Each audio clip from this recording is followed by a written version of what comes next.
suis ravie d'être là et j'espère que c'est pareil pour vous.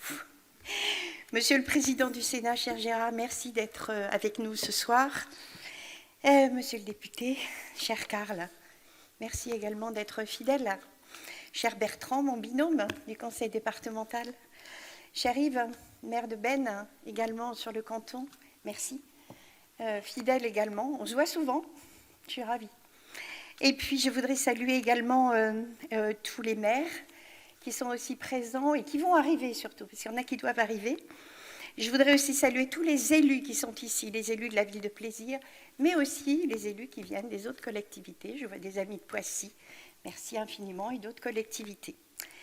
Je voudrais bien sûr, évidemment, vous saluer, vous les représentants et chefs d'entreprise, commerçants et artisans de plaisir, puisque c'est votre soirée, c'est la 11e, et je suis toujours ravie de voir que vous répondez de plus en plus nombreux. On a pratiquement doublé le nombre par rapport à l'année dernière. Donc merci de votre confiance. Et puis je voudrais saluer monsieur le représentant de la CCI de Paris et mesdames et messieurs, bien sûr, qui sont venus accompagner toutes ces personnes qui sont ici invitées. Bien sûr, c'est pour moi un grand plaisir, je vous l'ai dit, de vous accueillir ce soir parce que nous sommes, en quelque sorte, sous le parrainage de monsieur le Président du Sénat et je tiens encore à le dire, merci, monsieur le Président. Moi, j'aimerais bien qu'on applaudisse monsieur Gérard Larcher.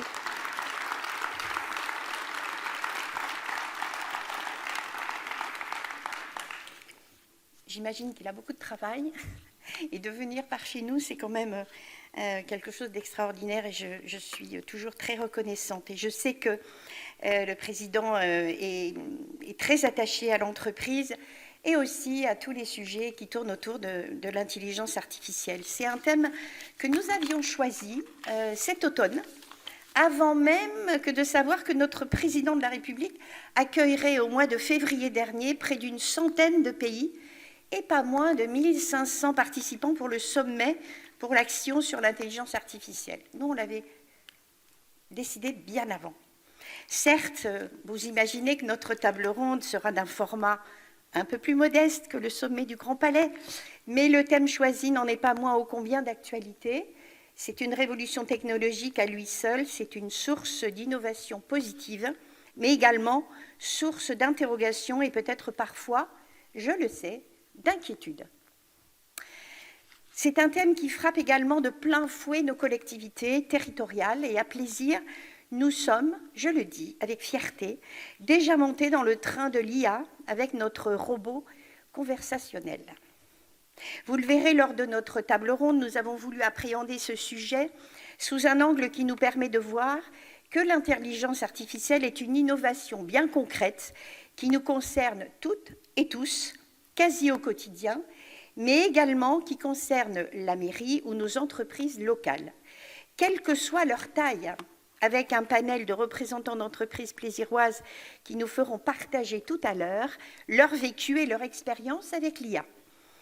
Et au final, peut-être répondre à la question que pose Luc Ferry dans son dernier opus, IA, grand remplacement ou complémentarité. Alors pour débuter cette soirée, je voudrais rendre un hommage ému.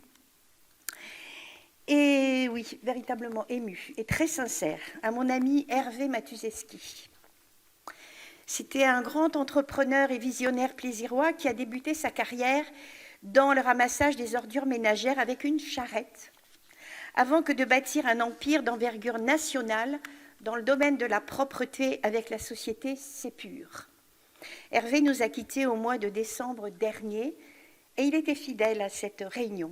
Permettez-moi d'avoir une petite pensée pour lui.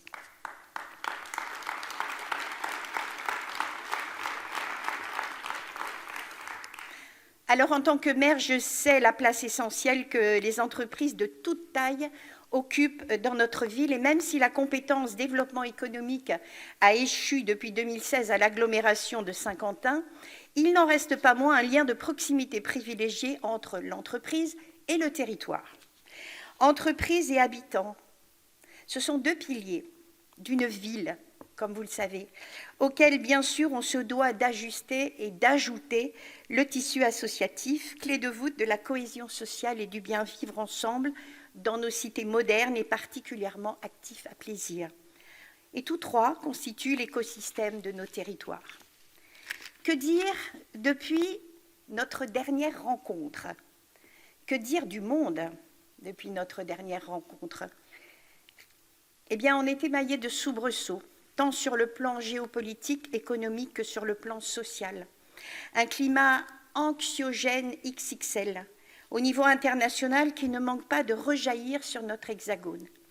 Une instabilité politique devenue chronique, accentuée par la dissolution avec pas moins de 4 premiers ministres et 4 gouvernements en un an.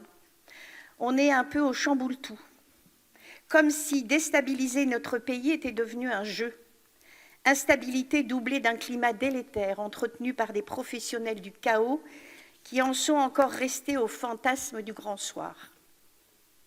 Heureusement que notre société est portée par des piliers, ces piliers de la cité dont vous faites partie, parce que vous êtes les acteurs de la réussite de notre économie, quelle que soit la taille. De l'entreprise unipersonnelle à la grosse entreprise, vous êtes contribuables de notre agglomération, consommateurs de la ville, vous êtes les acteurs de l'emploi, vous êtes les acteurs de l'action, de la cohésion sociale et du bien vivre ensemble, puisqu'on estime qu'un couple sur 7 s'est formé dans le cadre professionnel. Vous êtes également aujourd'hui acteurs de l'action environnementale, et puis surtout, vous êtes créateurs de richesses. Vous êtes également aussi, pour certains d'entre vous, des acteurs de proximité et de la vie des quartiers par les services en tant que commerçants et artisans. Ainsi, à Plaisir, l'INSEE recense un peu plus de 2132 établissements économiquement actifs, établissements dont 34% dans le commerce, la restauration et l'hôtellerie. Notre ville comptabilise également dans le même temps plus de 14 000 postes salariés. Parmi les atouts de Plaisir, ses habitants, dont 26% ont moins de 19 ans et 37% ont moins de 30 ans, nous sommes une ville jeune qui va de l'avant. Un vrai sujet que celui des trajets aussi domicile-emploi, il faut en parler, pour accueillir celles et ceux qui veulent se rapprocher de nos entreprises locales. Un vrai sujet aussi sur le logement et sur les transports en commun, sur les routes.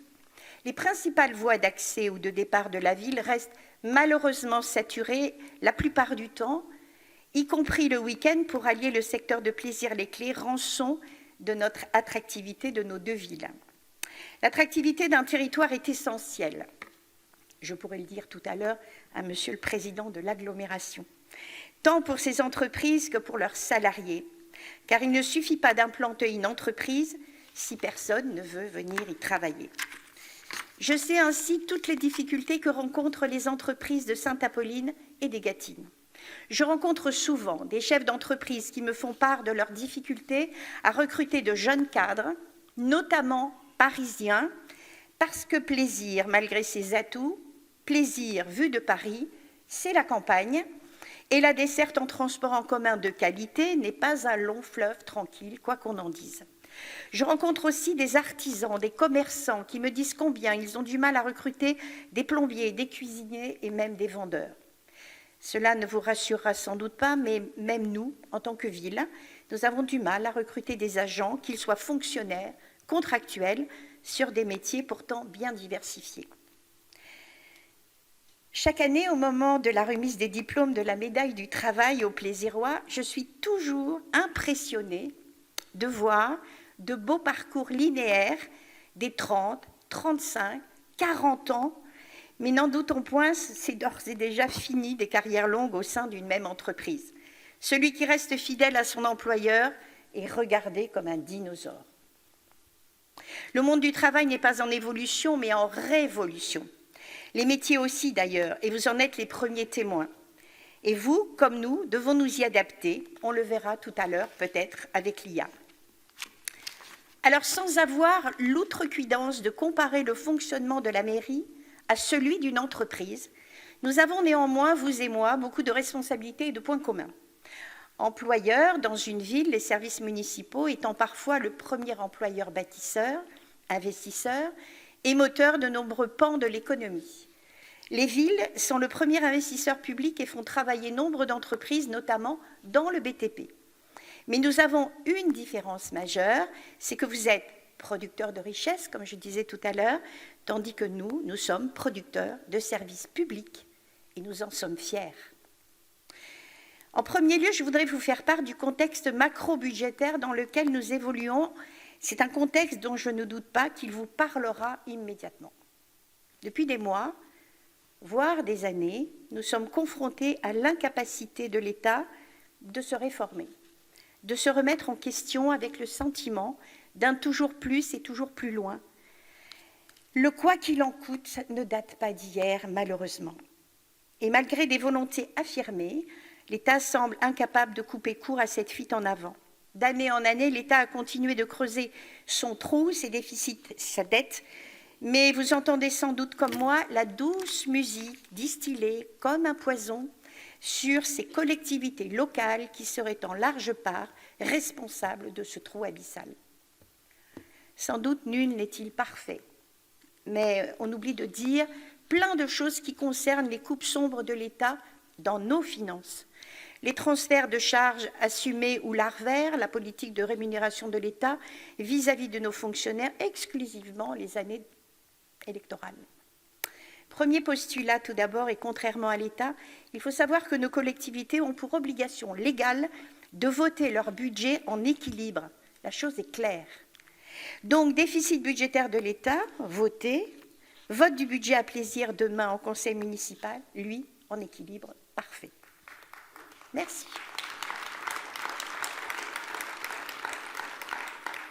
Alors, ce préalable étant posé avec les différentes vagues de décentralisation depuis 1982, l'État n'a eu de cesse de se défausser sur nos collectivités. Je vais vous donner quelques exemples.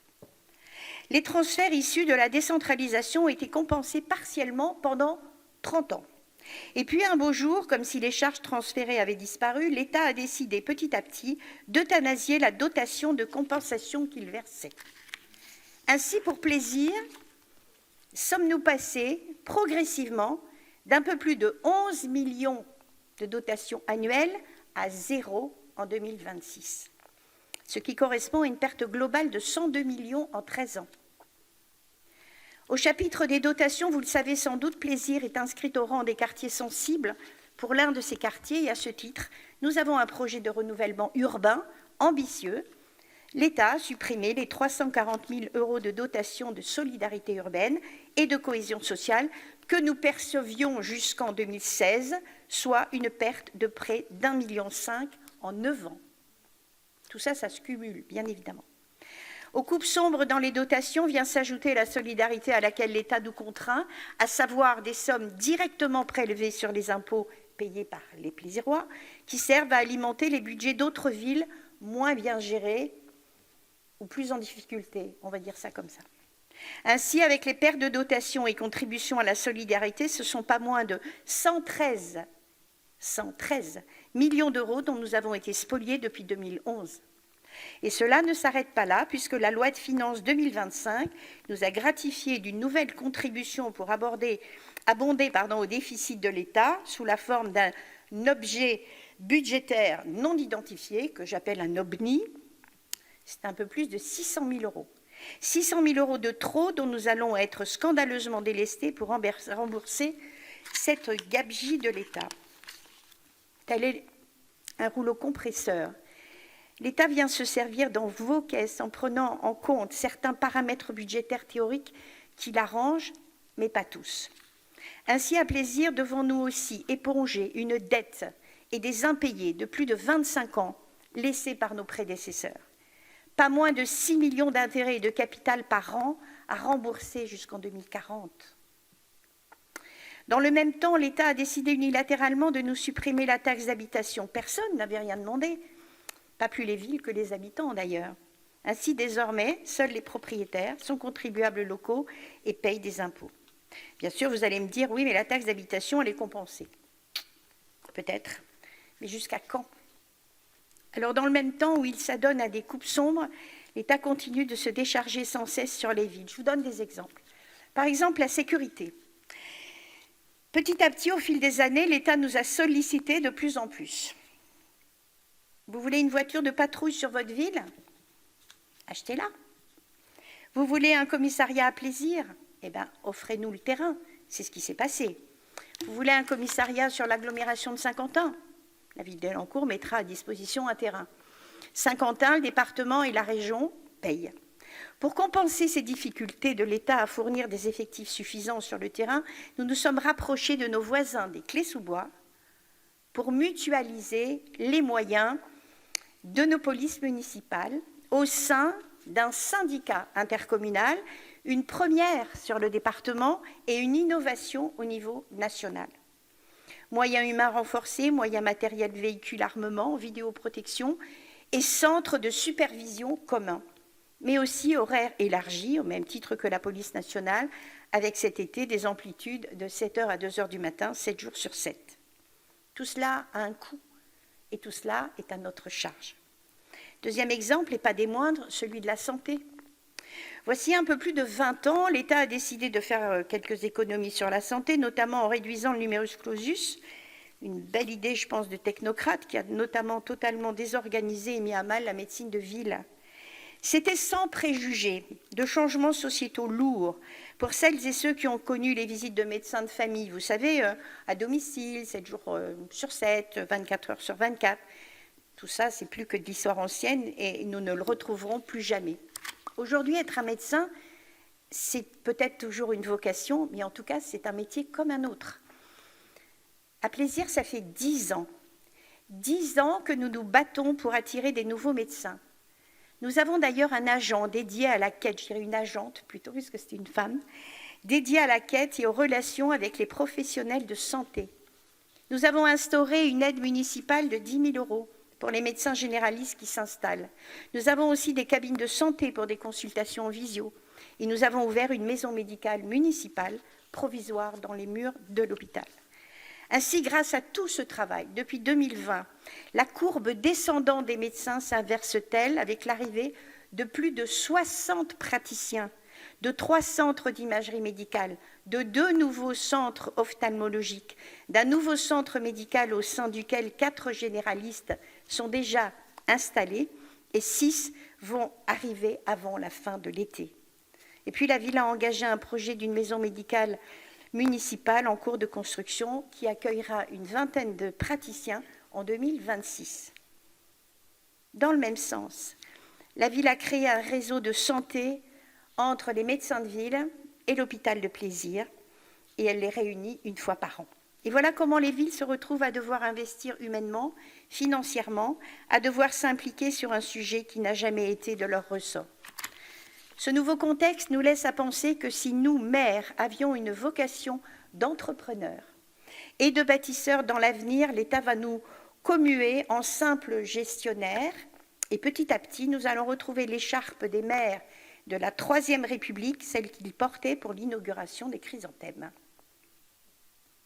Je ne vous parlerai donc pas de projets et encore moins de grands projets, mais je vais vous parler de réalisations et de chantiers qui, à cette heure, sont sur les rails et dont nous nous estimons heureux de pouvoir les mener à terme.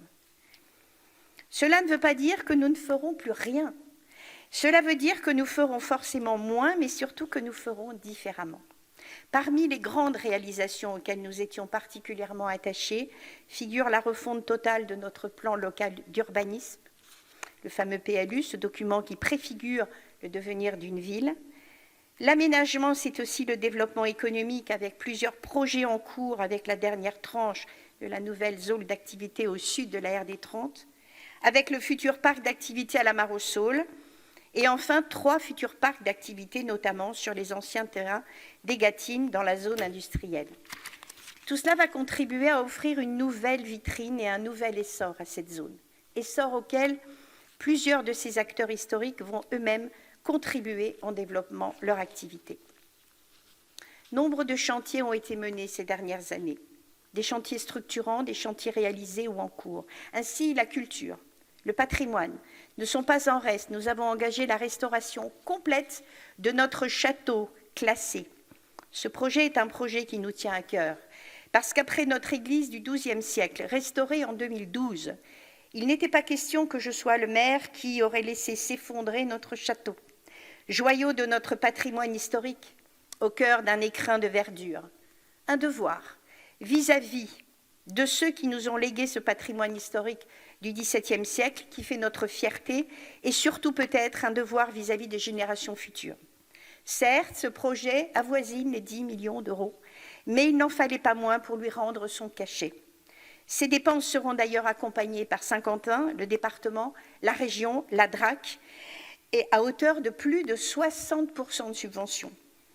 Et bien sûr la Fondation du patrimoine et bien sûr la générosité des habitants de Plaisir. À bon entendeur.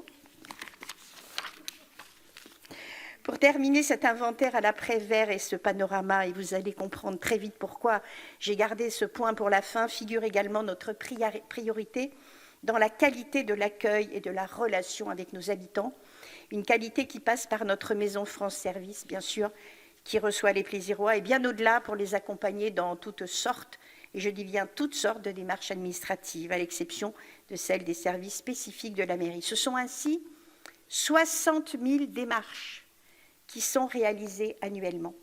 Une qualité de service qui passe par notre certification et le label dont nous sommes très fiers, qualité d'accueil Caliville, délivré par l'AFNOR en 2023 et qui vient de nous être redonné en 2025.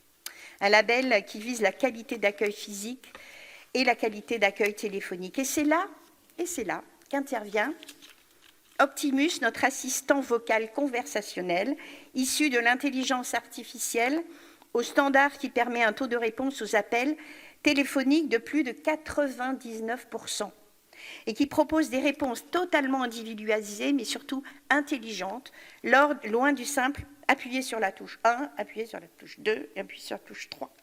Et pendant ce temps, nos hôtesses d'accueil, bien sûr, peuvent, si Optimus n'a pas pu mener sa mission à bien, se consacrer à... Madame le maire, chère Joséphine Coleman-Berger, monsieur le député, cher Carl Olive, monsieur le conseiller départemental, je voudrais saluer l'ensemble des maires, le maire de Beynes, les maires adjoints, des conseillers municipaux, d'abord de Plaisir, mais aussi des autres communes, et peut-être avoir une attention particulière pour le conseiller municipal délégué au développement local, au commerce de proximité à l'artisanat, Louis Chichard, que vous m'avez présenté tout à l'heure, Madame le maire. Saluer le représentant de la Chambre de commerce et d'industrie, et surtout vous saluer, Mesdames et Messieurs les chefs d'entreprise, artisans, commerçants et professions libérales. Quel plaisir, mais le mot, je ne pouvais pas m'empêcher de le dire, d'être parmi vous pour assister à cette soirée des entreprises de l'artisanat et du commerce. Vous avez la chance d'avoir un maire qui est une femme d'engagement, on vient de le voir, déterminée, qui aime profondément sa ville.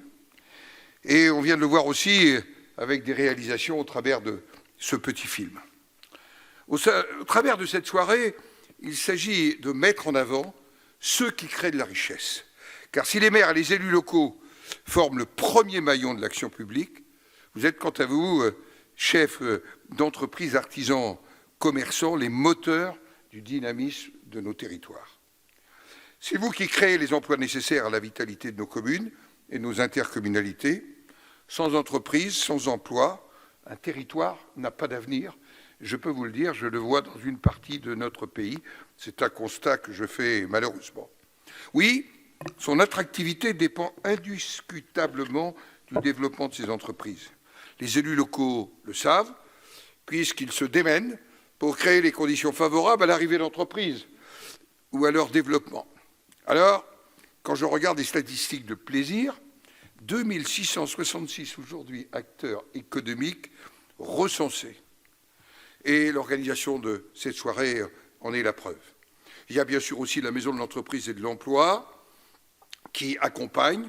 Et puis, vous l'avez évoqué, parce que je suis ça avec attention, votre nouveau PLU repensé qui a été adopté le mois dernier, si mon service de renseignement au Sénat est bien organisé. Nous sommes pleinement conscients, et je vous ai entendu, Madame le maire, que la situation économique se tend, victime à la fois du contexte international, bien sûr la guerre en Ukraine, un certain nombre d'outrances venant de l'autre côté de l'Atlantique, avec des annonces parfois un peu imprévisibles sur les droits de douane.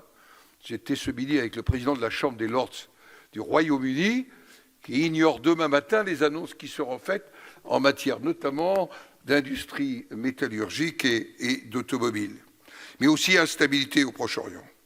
Mais notre économie est aussi victime du contexte national avec l'état de nos finances publiques et l'instabilité politique que nous connaissons depuis bientôt une année.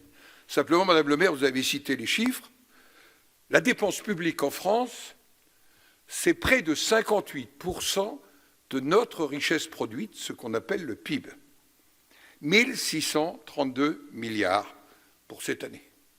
Et il va nous falloir trouver, si nous voulons respecter la trajectoire d'un retour progressif à l'équilibre, 40 milliards, et ce ne sera pas cadeau dans le prochain budget, auquel il faut ajouter entre 6 et 8 milliards d'ajustement du budget militaire, si nous voulons répondre, j'allais dire, aux réalités de la création d'un pilier de défense européen que nous construirons d'ailleurs avec le Royaume-Uni.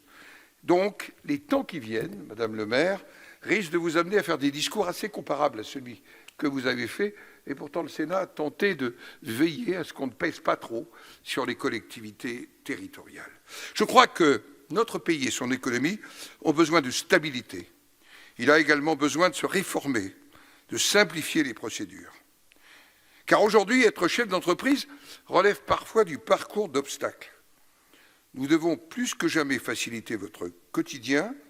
Nous venons de chiffrer la gestion de la paperasse, et j'insiste, pas des documents. En France, c'est 3% du produit intérieur brut, le double de la moyenne des pays de l'OCDE. C'est d'ailleurs, monsieur le député, car vous avez travaillé sur ce sujet dans le cadre de la Commission, c'est l'enjeu du projet de loi de simplification de la vie économique que nous avons adopté au Sénat en octobre dernier et dont l'examen reprendra au début du mois prochain à l'Assemblée nationale. Parmi les multiples simplifications adoptées, nous avons proposé d'instaurer ce qu'on appelle un test PME, qui permet que pour de nouvelles normes, avant qu'elles ne se rentrent et qu'elles ne soient votées et mises en application, un test soit effectué pour évaluer son impact sur les petites et moyennes entreprises. Nous serons vigilants à l'examen de ce texte, je le dis, à l'Assemblée nationale et à la commission mixte paritaire qui suivra. Il n'y a pas que la loi. Beaucoup peut être fait par voie réglementaire, et pour cela, le gouvernement doit le vouloir et l'imposer face à tous les conservatismes. Le Premier ministre l'a fait savoir par un courrier le 21 mars dernier, qu'il a adressé à tous les présidents de commission, aux parlementaires, et puisque je l'ai vu hier avec la présidente de l'Assemblée nationale, il nous a confirmé qu'il entendait mener un combat contre la bureaucratie en demandant à la société civile de faire remonter ces tracasseries administratives. Alors, je vais relayer cet appel. Faites-nous savoir très concrètement, à votre maire, à votre député, à moi-même, ce qui ne va pas. Nous aurons 30 jours pour le relayer. Et pour que ça ne reste pas lettre morte ou ne termine pas dans un sac postal, je voudrais vous dire qu'il faut très concrètement nous le relayer dans le mois qui vient. Enfin, stabilité et simplification, je crois que ces deux mots doivent guider notre action pour l'année qui vient, tant pour les collectivités locales que pour les entreprises. J'en viens au thème de la soirée, l'intelligence artificielle, son accessibilité pour les entreprises. On vient de le voir, cette commune est en pointe sur le sujet, nous l'avons vu avec les appels. La révolution de l'intelligence artificielle est suivie de près au Sénat, tant dans nos commissions législatives qu'au travers d'un office que nous avons en commun avec les députés, qu'on appelle l'Office parlementaire d'évaluation des choix scientifiques et technologiques, ainsi que par notre délégation à la prospective. Nous y sommes attentifs avec l'objectif de tirer parti de cette nouvelle technologie sans naïveté, avec des risques aussi qu'elle comporte. L'intelligence artificielle, c'est aussi des risques sur l'emploi, sur les biais de représentation du monde, sur la consommation des ressources, sur une domination chinoise et américaine, ou sur un dépassement même de l'intelligence humaine. Et sans céder à une forme de mode, je crois que nous avons pu observer que sur les marchés financiers, il suffisait d'ajouter intelligence artificielle au nom de son entreprise pour attirer des capitaux de manière disproportionnée. C'est aussi une réalité qui a été constatée. L'intelligence artificielle est déjà dans un grand nombre d'applications de notre quotidien, sans toujours que nous le sachions. L'assistant vocal, la traduction automatique, la dictée des SMS. L'arrivée des applications d'intelligence artificielle dites génératives, telles que ChatGPT, a incarné ce tournant grand public, cette prise de conscience collective des potentialités de cette technologie. Concrètement, on peut poser toute question et l'intelligence artificielle répond de façon argumentée et sourcée. On peut générer en quelques secondes une synthèse, je viens de le faire, de centaines, voire de milliers de pages d'analyse. On peut créer des images ou des vidéos de toutes pièces en quelques secondes. Ça peut être intéressant en entreprise. Une chose est sûre, son potentiel de développement est encore largement devant nous. Comme l'indique le thème de la table ronde qui va s'ouvrir, il nous faut créer les conditions d'une appropriation pertinente par les entreprises. Et si le consensus sur l'impact en termes d'emploi est plutôt celui d'une transformation des métiers, il faut aussi que le dialogue social prenne sa place, tout comme la mobilisation de la formation professionnelle. La délégation aux entreprises du Sénat, qui est l'interlocuteur privilégié des entreprises dans notre institution, avait organisé une table ronde sur les perspectives d'utilisation de l'intelligence artificielle dans les entreprises. On y faisait le constat que l'intelligence artificielle était déjà très utilisée dans des grands groupes. Ils avaient cité Alstom ou Saint-Gobain, très mise en avant par certains secteurs. Ils existent dans votre commune ou dans l'agglomération de Saint-Quentin, la défense, l'énergie, la banque, la santé, l'aéronautique, des services numériques. Mais l'enjeu de l'appropriation par tous les secteurs, et en particulier par les petites et moyennes entreprises, reste à conquérir.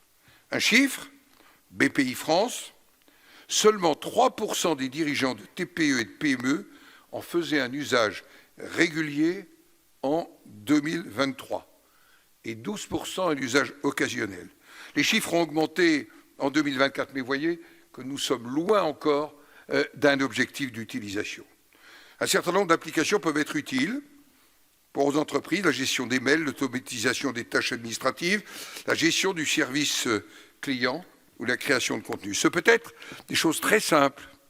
Si on veut, par exemple, mettre en avant telle ou telle actualité de son entreprise, sur un réseau social au travers d'un texte ou d'une image, la génération automatique de tel contenu peut faire gagner beaucoup de temps. Alors, les pouvoirs publics ont pris conscience de cette nécessité. Le gouvernement a mis en place, il y a quelques années, un portail France Num pour aider les PME à se numériser.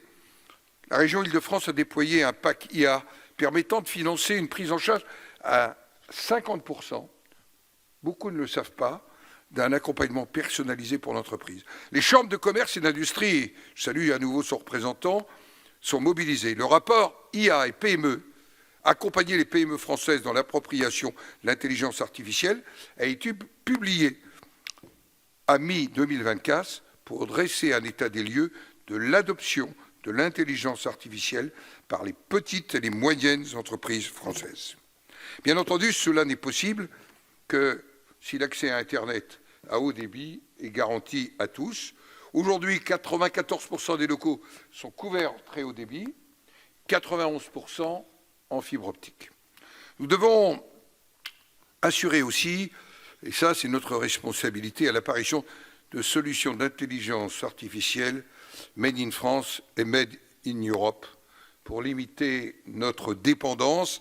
Et nous voyons aujourd'hui que la souveraineté européenne est quelque chose de tout à fait essentiel. Mais je reviens au pilotage de l'intelligence artificielle dans notre pays. Il n'y a pas encore un pilotage suffisant, il n'y a pas encore d'orientation claire et de financement pérenne. Et je crois que la crise que nous traversons va nous aider rapidement à cette prise de conscience dans l'intelligence artificielle, comme en matière de solidarité européenne, comme en matière de défense. Un mot, simplement, pour vous dire que vous pouvez, je crois sincèrement, compter sur nous. En tous les cas, pour nous, sénateurs, partir du terrain est essentiel pour penser national. Alors, monsieur le député, vous vous étonniez pourquoi je suis là ce soir. Je suis là par amitié pour votre maire, mais je suis là aussi pour entendre des chefs d'entreprise. Parce que je pense aussi que c'est une réalité. Nous devons partir du terrain pour aller vers le national. En tous les cas, je vous souhaite une excellente soirée et n'hésitez pas, vous avez 30 jours pour nous faire remonter les attentes en matière de simplification. J'espère que ça n'est pas simplement un courrier vain que nous aurons reçu, votre député et moi-même, mais quelque chose de concret, parce que je vous rappelle quand même que la surnorme dans les différents secteurs de notre pays, dernier chiffrage de l'OCDE, c'est près de 90 milliards de surcoût par rapport à nos voisins, y compris allemands ou britanniques. Et pardonnez-moi, quand on cherche de l'argent, il faut commencer par nous-mêmes, par la simplification. Très bonne soirée. Merci. Merci, Jean.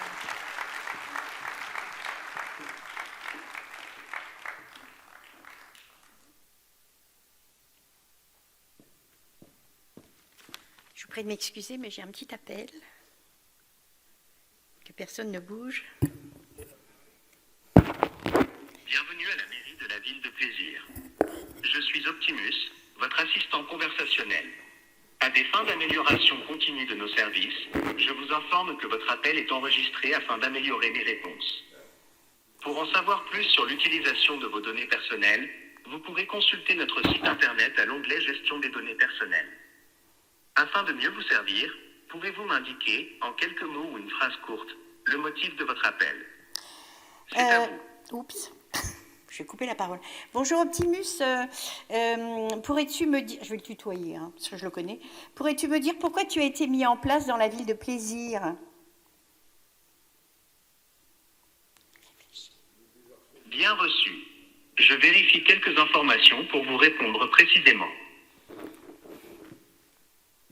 Je suis ici pour fournir aux résidents de Plaisir des informations et un soutien sur les services municipaux. Mon rôle est de rendre les démarches administratives et l'accès à l'information plus pratique et efficace pour tous. Comment puis-je vous aider maintenant? Je voudrais vous demander, est-ce que vous connaissez le nom du maire de la ville de Plaisir? Je vous vois là d'un coup parce que... Le maire de Plaisir est Madame Joséphine Coleman-Berger. Comment puis-je vous aider maintenant? Est-ce que vous pouvez me donner le nom du président du Sénat de France, bien sûr? Le président actuel du Sénat français est Gérard Larcher. Membre du parti Les Républicains, il occupe cette fonction depuis le 1er octobre 2014. En tant que président du Sénat, il est le 3e personnage de l'État français, après le président de la République et le Premier ministre. Puis-je vous aider avec autre chose? Non, je vous remercie. Je vous souhaite une bonne soirée, Optimus.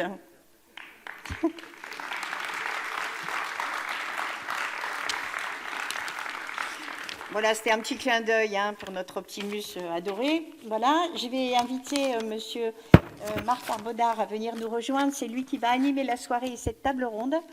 Et donc, je lui passe la main et je vous remercie encore pour votre écoute. Merci.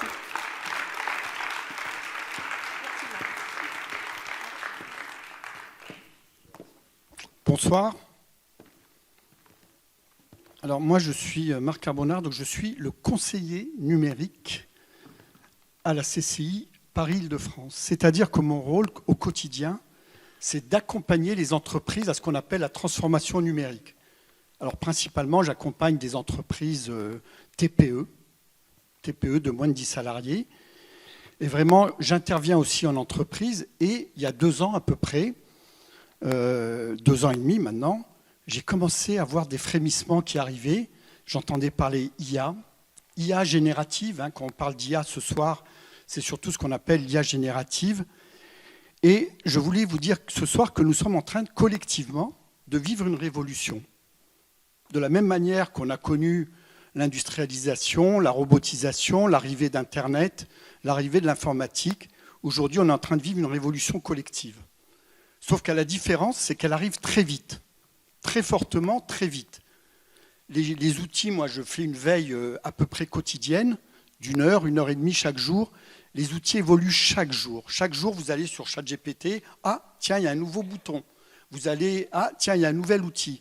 Est-ce que vous savez aujourd'hui combien il y a d'outils d'IA dans le monde? À peu près 32 000. Tous les jours, il y a des nouveaux outils d'IA qui arrivent. Donc, cette chose-là, je pense qu'on verra d'ici 5 ou 10 ans, à peu près, qu'est-ce que c'est devenu. Voilà. Donc, je vais vous faire une petite présentation très rapide avant de faire venir nos invités pour remettre un peu les points sur les i. Ce que je voulais savoir, c'est un petit sondage ici parmi vous. On va faire un sondage à main levée. Qui parmi vous a déjà utilisé un outil d'IA? OK. Donc ça, c'est bien, parce qu'il y a 2 ans, quand je posais la même question, on n'avait quasiment personne. On était autour des 3% que vous évoquiez à peu près. Maintenant, ma deuxième question, j'en ai 3, c'est qui l'utilise tous les jours? OK, c'est déjà pas mal. Et troisième question, qui utilise une version payante d'un outil d'IA? Et là, il y en a beaucoup moins. Et là, je vous dis, en tant que chef d'entreprise, qu'est-ce que vous attendez? Qu'est-ce que vous attendez? La révolution est en marche. Un outil de base aujourd'hui, comme ChatGPT, c'est 20 € par mois. Le ROI, le retour sur investissement, c'est moins d'une journée. Il suffit que vous l'utilisiez pour répondre à une lettre, que pour analyser un tableur Excel, analyser vos ventes, et ça y est, l'outil est amorti en moins d'une journée. Donc, comme je vous le dis, si vous n'allez pas à l'IA, c'est ce que Lagardère disait à l'époque où il était mousquetaire, il disait, si vous n'allez pas à l'IA, c'est l'IA qui viendra à vous. Je ne sais pas s'il pouvait encore dire ça. Donc, je vais vous proposer ma petite présentation. Alors, j'ai raccourci en 10 minutes. Je vais essayer de raccourcir en 10 minutes ce que je mets normalement une matinée à présenter. Alors, ça, ce n'est pas de l'IA encore. Alors, ça a marché tout à l'heure, évidemment, on l'a testé, hein, comme toujours. Hein. Voilà. Donc, l'IA au service de votre entreprise, ville de plaisir. Je vais essayer. Il y a peut-être un endroit où ça marche mieux. Vous savez, c'est comme les radios. Voilà. Premier point, vous ne serez pas remplacé par une IA, mais par quelqu'un qui l'utilise mieux que vous. Mettez-vous-y. Techniquement, c'est rien. Vous le savez tous. C'est moins dur que du Word, c'est moins dur que de l'Excel. Par contre, ce qui prend beaucoup de temps, c'est de savoir l'utiliser, savoir lui parler. Pourquoi? Comment? Qu'est-ce que je peux lui demander? Qu'est-ce qu'il peut me donner comme réponse? Et ça, des fois, les gens me disent « Ah bon, je peux lui demander ça? Ah, mais j'avais jamais pensé. » Je suis intervenu vendredi, je fais des interventions en entreprise là-dessus, à Tours. Je suis allé à Tours intervenir. Et donc, j'étais dans une entreprise, ils font de l'intégration d'ERP. Le RP, vous savez, c'est ces gros outils qui vous permettent de gérer toute une boîte, la paye, le stock, la production. Il y avait 17 ou 18 codeurs, développeurs.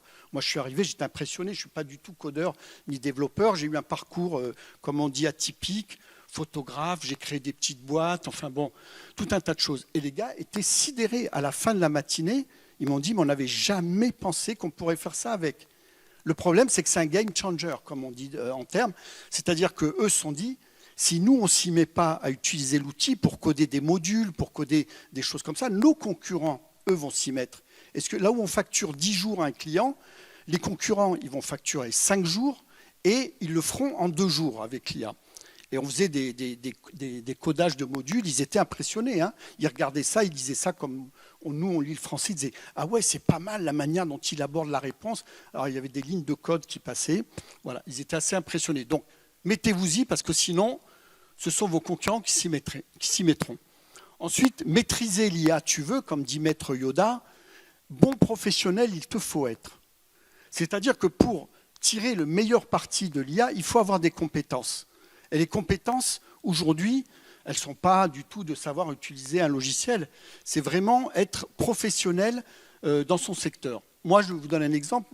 Si je lui pose des questions à un outil d'IA, à ChatGPT, si je lui dis, tiens, donne-moi des renseignements sur la fiscalité des actions de l'industrie automobile, il va me répondre quelque chose de bien structuré. Très bien, moi, j'y connais rien, je serais content. Je dirais, ouais, super. Sauf qu'un bon professionnel va me dire, OK, ça c'est sympa, mais là on est dans le basique. Hein. Maintenant, il faut passer à autre chose. Alors, première déception, boum. Là, si le micro, je n'oserais pas parce que je suis invité, mais je devrais le laisser tomber pour que ça fasse boum. on n'a pas de l'intelligence. Première chose importante, il faut l'IA générative, donc c'est ce qu'on appelle un système prédictif. C'est-à-dire qu'il faut d'abord une base de connaissances. Pas d'IA sans base de connaissances. Alors la base de connaissances, c'est quoi? C'est votre livre de vente, dans votre magasin, dans votre restaurant, combien vous avez vendu de tel produit, etc. Il faut de la data. C'est pour ça qu'on parle aujourd'hui beaucoup de la data, parce que c'est la base de l'IA. Donc, base de connaissances. Alors, pour des outils comme ChatGPT ou Mistral, l'IA française évidemment, la data, c'est des milliards de pages Internet. Mais on n'a pas besoin d'une base de data énorme. Carrefour aujourd'hui a un outil d'IA où dedans, vous pouvez simplement lui dire « Salut, je suis salarié », c'est une IA interne. Combien de jours de congé il me reste? Donc la base de connaissances de cette IA chez Carrefour, c'est uniquement la donnée des ressources humaines de Carrefour. Ils n'ont pas besoin de littérature sud-coréenne ou de cuisine sud-américaine. Vous voyez? Donc on est là. Alors, qu'est-ce qu'il va faire? Vous avez de la data. Ok, c'est bon, mais bon, il faut l'organiser, la structurer. Ça, c'est un peu le boulot des data analystes, mais eux, ils savent comment faire. Et là-dessus, on va appliquer un outil d'algorithme. Cet outil, qu'est-ce qu'il va faire? Il va faire de la statistique sémantique. C'est pour ça que je dis on n'a pas de l'intelligence, on a de la statistique sémantique. C'est-à-dire qu'il va organiser statistiquement, il y a une chance que le mot qui vienne après ça, d'après votre requête, d'après votre prompt, statistiquement, il y a une chance que le mot qui vienne après soit celui-là. Est-ce que vous me suivez? J'ai perdu personne? C'est bon. Donc là, vous avez l'intelligence artificielle qui est un grand système d'imitation de la pensée humaine, et on va dans le petit cercle violet aujourd'hui qui s'appelle le deep learning, c'est-à-dire c'est des systèmes qui apprennent à apprendre eux-mêmes. Aujourd'hui, il y a des gens qui vous disent que dans ChatGPT, ils ne savent pas trop ce qui se passe. Alors évidemment, vous avez des ingénieurs qui cadrent tout ça, qui l'empêchent justement d'un peu trop délirer. Il y a 2 ans qu'on a commencé, on disait « Salut ChatGPT, quel est le poids d'un œuf de cheval ?» Ah, le poids de l'œuf de cheval, c'est 400 grammes. Ah, ah, qu'est-ce qu'il est bête, hein, on n'en fera jamais rien. Aujourd'hui, non, il vous dit le cheval ne pond pas d'œufs. On a amélioré l'algorithme qui permet de travailler sur la data et il vous dit non, le cheval ne pond pas d'œufs. Voilà comment se reproduit le cheval. Hein. Alors, on rentre là-dedans. Qu'est-ce qu'on rentre dedans? On rentre du son. Vous pouvez enregistrer des conversations et télécharger le fichier de la conversation. Des images, des textes, etc. On le met dans cette grosse machine et ça vous ressort du son, des images, du texte, etc. Moi, par exemple, aujourd'hui, quand je pars en voyage, je ne m'embête pas, je vais au restaurant, j'arrive, il y a un menu, je ne comprends pas ce que c'est, je fais une photo du menu et je lui dis à ChatGPT, analyse bien l'image qui est là et explique-moi ce qu'il y a comme plat et décris-moi le plat. Tiens, celui-là me plaît bien, raconte-moi l'histoire du plat. Et je le fais, c'est devenu un réflexe. Donc, novembre 2022, on est 120 000 utilisateurs de ChatGPT. Mars 2023, 4 mois après, on est 186 millions.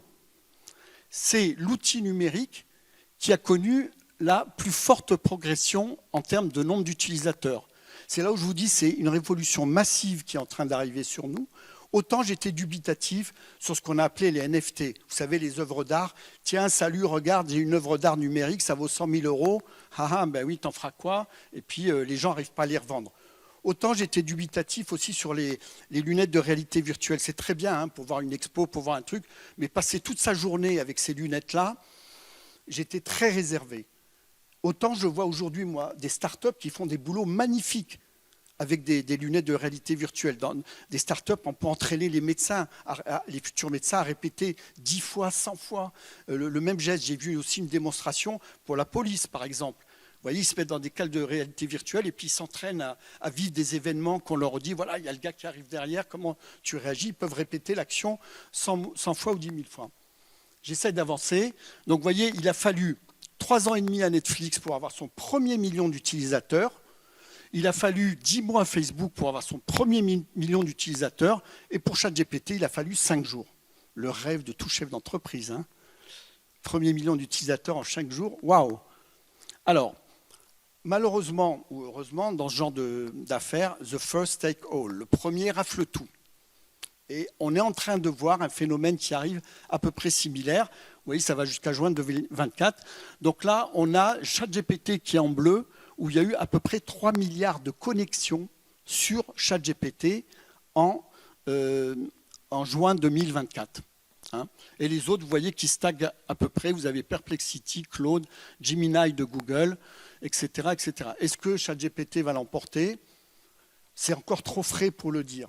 Sincèrement, on est vraiment tellement au tout début de ce qui arrive qu'on ne peut pas encore le dire. ChatGPT perd de l'argent actuellement quand vous l'utilisez. Dans la version à 20 €, il perd de l'argent chaque fois que vous l'utilisez. Alors évidemment, qui dit base de connaissances, on se retrouve avec le biais d'Internet, puisque ce sont des milliards de pages Internet pour les grands IA génératives. On a donc l'anglais qui est majoritaire, le mandarin, l'espagnol, l'arabe, etc. Il y a toutes les langues. Donc effectivement, on dit que les prompts, les requêtes qui sont faites en anglais ont des meilleurs résultats.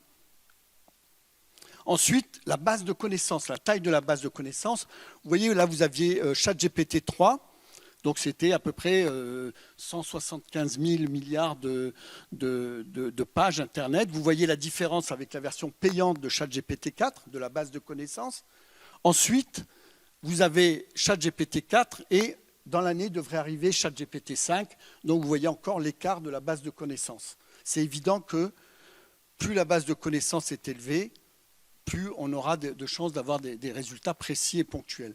Il faut savoir que maintenant, dans les versions de ChatGPT, vous avez possibilité de vous connecter à Internet, ce qui fait qu'effectivement, la base de connaissances, elle est immédiate. C'est vraiment l'actualité. Ensuite, ce qui n'existe pas sur Internet ne peut être inventé par l'IA.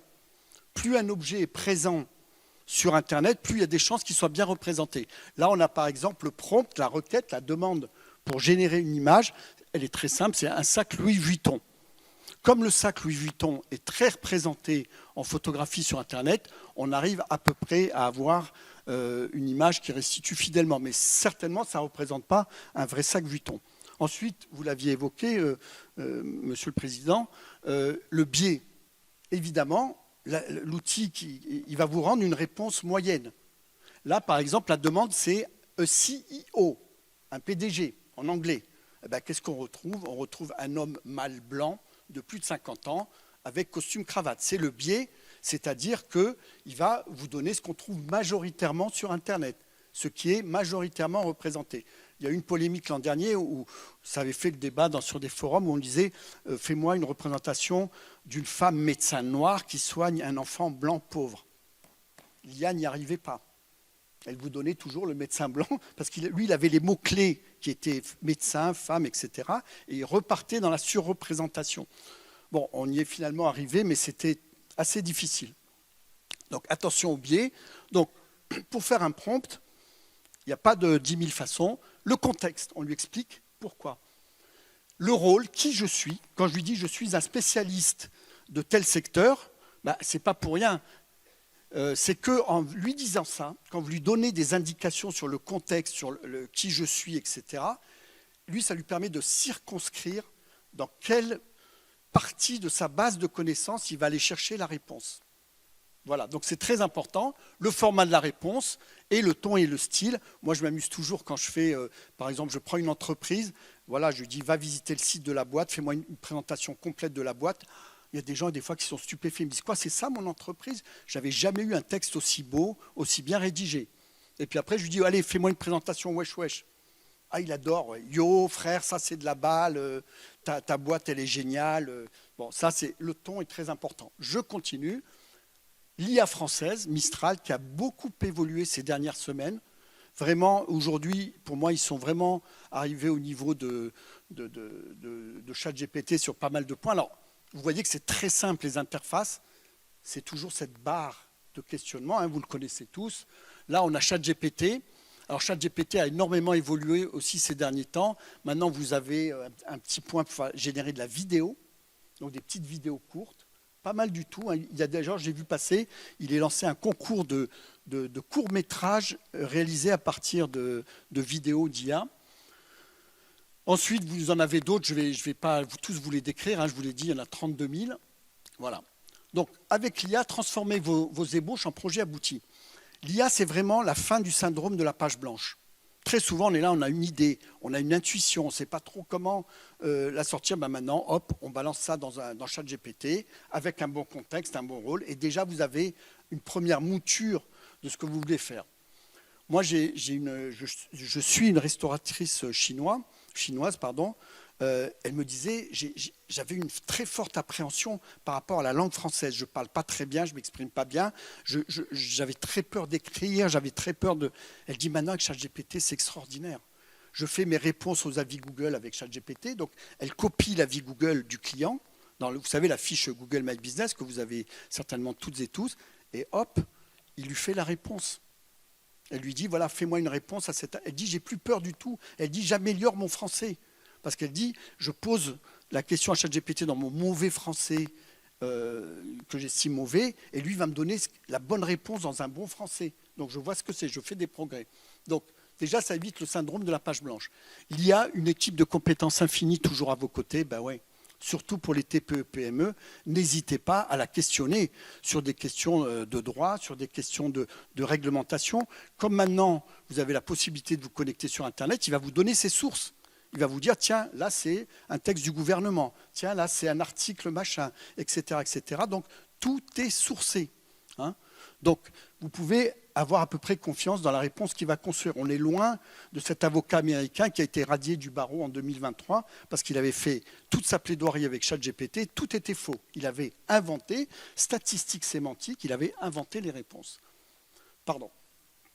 Et donc, ce que je vous disais tout à l'heure, pour moi, aujourd'hui, une entreprise qui n'utilise pas une version payante d'IA, parce que vraiment, il y a un écart énorme entre la version gratuite et la version payante, c'est comme si vous me disiez, je navigue sans boussole ou je travaille sans téléphone. Vraiment, c'est quelque chose que je constate tous les jours en tant que conseiller à la Chambre de commerce de Paris. Tous ceux qui sont passés à l'IA, il y a des gens, des fois, pendant les diagnostics, les entretiens qu'on fait qui durent 2-3 heures, hein, il y en a qui disent « Attends, Marc, je sors ma carte bancaire, ça y est, je passe à la version payante. Tu m'as convaincu. » Voilà. Alors, j'essaie d'avancer. Là, vous regarderez, enfin, ça, c'est comment se former à l'IA, réussir. Donc, il faut développer, il faut avoir des compétences. Hein. On ne devient pas comme ça spécialiste du droit, simplement parce qu'on utilise de l'IA. Il faut développer des compétences qui ne sont pas liées à l'IA. C'est ce qu'on appelle les soft skills. Parce que ça va vous donner des manières de voir les choses un peu différentes, sous un autre angle. Aujourd'hui, la force qu'on va avoir, et ça on va le voir beaucoup chez les jeunes dans l'enseignement, ça ne sera pas tellement produire du contenu, puisque n'importe quelle IA pourra vous produire du contenu, ça sera la manière, la capacité à aborder des problèmes sous des angles différents. OK ? Bon, ça je saute un peu là-dessus. Alors en image, c'est extraordinaire. Hein. Aujourd'hui, on a eu des exemples pour le meilleur et pour le pire. Hein. Je partage votre avis. Là, c'est l'évolution en une année avec le même prompt. Donc en haut, vous avez le prompt et le même prompt d'une année à l'autre change. Vous comprenez bien qu'un même prompt, une même demande, la réponse ne sera pas la même puisque entre-temps, la base de connaissances évolue, l'algorithme évolue tous les jours. Donc effectivement, vous ne pouvez pas avoir les mêmes réponses. Donc là, par exemple, j'avance, là, je suis en train de bouffer tout le temps qu'on avait prévu, là, c'est terrible. Là, maintenant, il y a un business du prompt. Là, par exemple, c'est des prompts pour générer des images pour des plats. Donc là, ça, c'est normalement, avant, ben oui, c'est vrai qu'il y a des métiers qui vont changer. Les photographes, par exemple, aujourd'hui, ça se fait en une demi-heure de travail. Avant, c'était une demi-journée, hein, le temps d'installer tout, etc., etc. De faire les plats par le cuisinier. Voilà, donc là, c'est un prompt. Ça, c'est une image d'IA complète. Ça, c'est le prompt à côté. Il suffit que je remplace crevettes succulentes par morceaux de viande ou n'importe quoi, morceaux de poisson, évidemment. On aura du poisson à côté, à la place des crevettes. Ça, c'est pareil, c'est dans un outil qui s'appelle Adobe. Hein, tout le monde connaît Adobe. Donc là, le prompt est très simple. Créer une bague originale en or et diamant, photo hyper réaliste. Voilà, donc ça, il a fallu 15 secondes. Souvent, sur les outils de génération d'images, vous avez des petits boutons. Mais les petits boutons, c'est quoi? C'est du pré-prompt. C'est-à-dire quand vous cliquez sur plus clair, plus foncé, c'est simplement, il rajoute plus clair, plus foncé dans le pré-prompt. J'avance pour terminer. Donc voilà une jolie bague entièrement générée. Ça, c'est un monsieur qui s'appelle Thierry Le Chanteur, que je vous recommande de suivre sur Instagram. Il vit en Belgique. Donc les chats ne font pas des chiens. Hein. Ce monsieur, il est photographe graphiste. à la base. Donc effectivement, il a généré ça, toute une collection comme ça pour le plaisir. Et là, il m'a dit, l'autre fois, il me dit, ben là, je suis en négociation avec une boîte anglaise qui fait des meubles de luxe pour les yachts. Ils veulent éditer ma collection. Donc il dit, je me retrouve designer de meubles. Donc vous voyez que les métiers évoluent. Alors on a parlé de ChatGPT. ChatGPT, c'est juste le petit point vert, hein, tout en haut là à gauche. Voilà, vous voyez qu'il y a plein d'outils différents. Je termine presque. Alors j'avance. Ah, cette slide-là, je l'ai installée hier parce que je réactualise tous mes documents en permanence. Ah, j'essaie de reculer. Voilà. On parle beaucoup, vous aviez raison, Monsieur le Président, de la dépense énergétique de l'IA. C'est un gros sujet. Alors, je ne suis pas technophile complet. On reparlera tout à l'heure, je ne vais pas le développer ici, mais de la fameuse conférence de 1904 qui avait réuni les plus grandes villes du monde pour traiter de la très grave question du crottin de cheval. Si on ne faisait rien, ça allait envahir les villes du monde entier et ils sont séparés sans réponse. Là, vous avez à gauche l'ordinateur d'IBM qui était considéré comme le top du top en 2004. Il occupait 123 mètres cubes et pesait 13 tonnes. Il coûtait en dollars actuels 2,5 millions de dollars actuels et il consommait, c'est ça qui est important, 216 000 watts. Et il avait une puissance informatique de 36 teraflops. Aujourd'hui, vous avez les fameuses cartes NVIDIA dont on parle beaucoup pour l'IA, grand public en 2024, donc c'est grand public, tout le monde peut l'acheter, hein, ça se commande. Elle mesure 0,017 mètres cubes, la taille d'un gros livre, pèse 1,83 kg, elle coûte environ 2 000 $, elle consomme 575 watts, vous voyez la différence déjà, et elle délivre 104,8 teraflops. Vous voyez qu'il y a eu une progression qui permet d'aller plus loin. Là, on parle beaucoup en France, on a des champions sur les ordinateurs quantiques. Ça va permettre de multiplier par des quantités phénoménales, effectivement, les possibilités. Mais je suis d'accord, c'est des questions quand même à se poser. Alors là, pour finir, c'est un petit clin d'œil. Vous savez tout ce que c'est que ça, là, l'image. Hein, c'est ce qu'on appelle une CAPTCHA. C'est le truc, vous savez, où un robot demande à l'humain qu'il est bien un humain. Ah, c'est paradoxal. Donc là, on a mis l'image dans ChatGPT et on lui dit « Qu'est-ce que ça dit? Qu'est-ce que cette image raconte ?» Et ChatGPT vous dit « Cette image semble être un texte qui semble être une CAPTCHA. » C'est fait pour distinguer l'humain des robots. Ce texte est tout tordu pour le rendre difficile pour un système automatique à lire. Cependant, un humain devrait pouvoir lire E3T, J6, JDP. Comme dit la pub, on est mal, chef, on est mal. Hein, voilà, je vous remercie. Et j'appelle maintenant sur scène pour lancer le débat. Voilà, j'appelle sur scène pour lancer le débat. Donc, Madame le maire, vous êtes déjà présente. Merci. Parfait. J'appelle Louis Chicard, oui, s'il vous plaît, donc, qui est conseiller municipal délégué au développement local. Aude Marzin, qui est co-gérante de la librairie indépendante Plaisir de lire. Frédéric Ponge, qui nous fait l'honneur d'être ici et qui est donc président de Panneau Plaisir, hein, une petite PME, TPE de plaisir. Et enfin, Sylvain Leborgne, alors, qui lui fait partie de ce qu'on appelle les grosses entreprises. Il est chef data officer chez Jean-Claude Decaux. Voilà, l'annonceur. Je crois que vous êtes basé ici à Plaisir. Alors, vous avez des micros là, si vous le voulez. Normalement, ça doit démarrer. Oui, donc JC Decaux à Plaisir Sainte-Apolline. D'accord. Bah, écoutez, je vous remercie. Donc, Madame le maire, vous avez tout à l'heure commencé avec Optimus. Hein, vous avez montré cet outil formidable. Alors, c'est bien un petit chatbot pour discuter avec vos concitoyens, c'est parfait. Mais est-ce que vous avez d'autres IA en perspective à utiliser au sein de la mairie ? Oui, on a beaucoup d'ambition à Plaisir parce qu'on s'est rendu compte, et je l'évoquais un peu dans mon discours, et puis le président Larcher l'a aussi évoqué, sur les difficultés que nous avions dans les collectivités par rapport à nos budgets et par rapport à nos charges. Il est clair qu'aujourd'hui, il faut qu'on travaille et qu'on fonctionne différemment. Alors, aujourd'hui, on est dans une vraie réflexion, puisque je sais qu'il y a déjà des formations qui se font au sein de la collectivité. Et vous l'évoquiez vous-même au niveau de la RH, par exemple. Vous avez donné 2-3 exemples tout à l'heure sur cette facilité que pourraient avoir nos agents pour avoir toutes les informations possibles et imaginables. Ça, c'est déjà une première démarche que nous souhaitons faire au niveau de la RH. Et puis, je pense que toutes les politiques publiques peuvent tout à fait s'appuyer sur l'IA. On est en train de réfléchir justement par rapport à ça. Alors, la grande difficulté, c'est effectivement de dire, oui, mais si vous mettez ça en place, vous allez perdre des agents. Donc, je voudrais tout de suite dire une chose, c'est que quand nous avons mis en place Optimus, nous n'avons absolument pas supprimé les agents. Bien au contraire. Et dans le cadre d'Optimus, ça a été l'inverse, c'est-à-dire que les agents ont pu avoir un travail beaucoup plus intéressant, beaucoup plus précis, puisqu'ils pouvaient répondre à des plaisirois sur des sujets beaucoup plus délicats, beaucoup plus intimes. Donc cette machine apporte un plus également.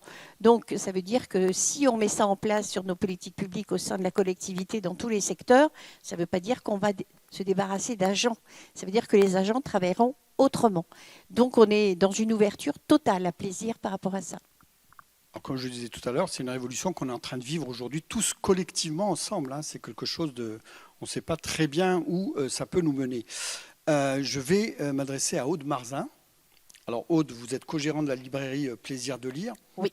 Et donc dans l'entretien qu'on a eu il y a quelque temps, vous me disiez que vous étiez une utilisatrice quasi quotidienne de l'intelligence artificielle. Oui, pas quasi quotidienne, mais très régulière de l'intelligence artificielle, puisqu'en fait, moi, je m'en sers surtout et majoritairement en fait, par rapport à nos réseaux sociaux. Et ça m'aide et ça m'enlève une grande charge mentale, justement, pour préparer les posts à venir et préparer toutes les campagnes, entre guillemets, qu'on va pouvoir proposer sur nos réseaux, puisque nous sommes sur Instagram, Facebook et TikTok. Donc, et ce ne sont pas les mêmes contenus que l'on propose sur les trois réseaux. Donc, c'est important de pouvoir unifier nos posts. C'est ce que je disais, ça enlève le syndrome de la page blanche et une certaine charge mentale. C'est-à-dire on se dit, bah, tiens, il y aura l'IA, elle va pouvoir le faire. En fait, il me le fait en 3 secondes 30, alors que moi, je me triture les méninges pendant une journée. Vous êtes déjà en gain de productivité assez important. Et ça vous permet, je pense que d'une certaine manière, ça remet l'humain au cœur de l'activité, vous pouvez vous consacrer à votre cœur de métier. Exactement, je peux me consacrer davantage à mes clients, je suis plus disponible et pour recevoir et conseiller. Très bien, on reviendra à vous. Frédéric Ponge, bonjour. Bonjour. Tout à l'heure, on a un peu discuté, et c'est vrai que vous m'aviez dit, moi j'ai quelques réserves par rapport à l'IA. Très bien, c'est justement un peu, on sent, alors je ne parle pas je pense pas que ce soit une résistance. C'est plutôt pour vous un questionnement. Oui, alors expliquez-nous ce que vous faites, comme ça on va un peu comprendre par rapport à la création. Oui, donc chez Panou, on met sur différents supports les images pour nos clients qui veulent communiquer. Et on a quelques réserves, alors pas moi personnellement, parce que je ne suis pas dessinateur en informatique, mais mes dessinateurs ont quelques réserves, puisqu'ils ont, évidemment, ils le voient plutôt comme un ennemi. Maintenant, c'est simplement, on ne l'utilise pas quotidiennement, c'est vraiment quelques essais qu'on a réalisés, et on n'est pas très satisfait jusqu'à présent des résultats. Alors, est-ce que c'est peut-être une nécessité de formation ? Probablement. C'est-à-dire avoir une formation pour envisager toutes les possibilités que les outils ou l'outil pourrait vous donner. Probablement. Et puis, on a que des versions gratuites pour l'instant. Donc, les résultats ne sont pas probants. Merci beaucoup. Monsieur Louis Chichard, Chicard, merci. Expliquez-nous, vous, au sein de vous êtes délégué au développement local et au commerce, justement, à l'artisanat, c'est-à-dire avec toutes les personnes qui sont là. Comment vous envisagez, vous, l'utilisation de l'IA dans votre secteur d'activité ? Alors, nous, en tant que représentants de la ville de Plaisir et plus particulièrement en tant que maison d'entreprise de la ville de Plaisir qui s'occupe de toutes les entreprises sur la ville, plutôt de la relation avec les entreprises, c'est vraiment d'être la courroie de transmission via toutes les formations et surtout les informations qui peuvent être faites au niveau de l'IA via les structures comme la CMA, la CCI, comme vous. Et c'est vraiment de retransmettre le message. Et aussi de faire venir des thématiques et des formations sur l'IA sur la collectivité. Comme prochainement, on va avoir 2 réunions. On va vous inviter d'ailleurs par mail, tous les entrepreneurs, une thématique sur l'IA. Très bien. Sylvain Leborgne, merci d'être parmi nous ce soir. On a eu une bonne discussion l'autre fois. Je vous avais dit, bon, c'est bon. Là, on a le débat de la soirée. Donc, chez JC Deco, vous avez poussé déjà assez loin hein, l'usage de l'IA, je crois, en interne et aussi pour vos campagnes. Est-ce que vous pourriez nous expliquer un petit peu comment vous l'avez... D'abord, qu'est-ce que vous avez mis en place, à quoi ça vous sert et finalement, est-ce que vous avez mesuré, parce que dans des entreprises comme la vôtre, j'imagine qu'il y a ce qu'on appelle des KPIs, c'est-à-dire des éléments d'analyse pour savoir quels sont les retours et les résultats.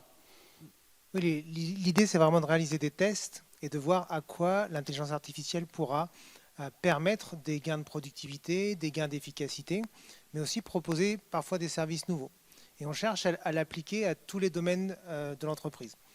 Si on commence par le design des mobiliers urbains que JC Deco fournit aux collectivités, la tâche de designer de zéro un mobilier, c'est quelque chose qui prend plusieurs semaines. Avec une intelligence artificielle, on permet de générer jusqu'à 3000 variations de design en quelques heures. Par contre, c'est là que le travail commence. Parce qu'après, il faut sélectionner, il faut trouver ce qui est le mieux adapté, trouver ce qui répond aux contraintes environnementales, aux contraintes législatives, aux normes. Et donc, ce qu'on se rend compte sur cet exemple, c'est qu'en fait, on déplace la charge de travail. Donc, typiquement, c'est quelque chose qu'on n'a pas retenu chez JC Deco et on continue à designer nos mobiliers à la planche à dessin. C'est une image, évidemment, on utilise des ordinateurs. Mais c'est l'un des tests qu'on a réalisé et qu'on a jusqu'à présent trouvé non concluant. Par contre, l'application de l'intelligence artificielle fonctionne extrêmement bien pour aider nos agents à optimiser l'entretien des mobiliers urbains. Permettre de savoir en fonction de la météo, en fonction du taux d'usage, en priorité à quel endroit on doit aller réaliser l'entretien. Et sur la partie publicitaire, on a aujourd'hui des services qu'on sait fournir aux communicants pour leur permettre de prédire l'attention que va générer une affiche publicitaire. Et donc de pouvoir adapter le message, de pouvoir aussi s'assurer qu'on valide systématiquement et plus rapidement tous les messages qui sont affichés, puisqu'on sait que c'est très sensible. Si on affiche une campagne sur un abribus près d'une école, il y a un certain nombre de normes et de règles à respecter. Et enfin, l'un des énormes potentiels qu'on regarde, c'est comment on peut permettre à tout le tissu économique local de pouvoir utiliser nos supports d'affichage. Puisqu'aujourd'hui, une des barrières à l'entrée pour les campagnes d'affichage, c'est la réalisation de l'affiche ou la création du contenu. Et c'est de voir comment on peut faire baisser cette barrière en permettant, grâce à des prompts, mais aussi à des IA entraînés pour le faire, de pouvoir plus facilement générer les messages publicitaires qui trouveront leur place sur nos mobiliers. Alors, vous avez parlé d'IA entraînés pour le faire, ça veut dire que vous avez mis en place un système d'IA avec votre propre base de connaissances? Notre propre base de connaissances, c'est aussi notre propre base de paramètres. Quand vous commencez à générer des images, particulièrement pour la publicité, vous avez des questions de droit d'auteur qui doivent être prises en compte. Ça peut paraître tout bête, mais pour une pizzeria, demander à une IA de générer une affiche, toutes les photos de pizza dans le monde ne sont pas utilisables pour de la publicité. Donc il y a ce genre de règles. Il y a aussi tout ce qui peut avoir attrait à la nudité, par exemple, sur des affiches, ou des messages, l'utilisation de certaines polices. Vous n'avez pas le droit, par exemple, de communiquer avec la même police de caractère que Chanel. C'est une marque déposée. Donc, s'assurer qu'on va pouvoir permettre une IA qui va prendre tout cela en compte et éviter les mauvaises surprises à la sortie. Puisqu'aujourd'hui, les IA non entraînées sont capables de tout. Elles vont générer, selon elles, quelle va être la meilleure approximation de ce qu'on a demandé dans le prompt. Mais si on ne leur a pas appris les règles, il n'y a pas de règles. Ça, c'est une chose importante, c'est il faut créer sa propre base de connaissances.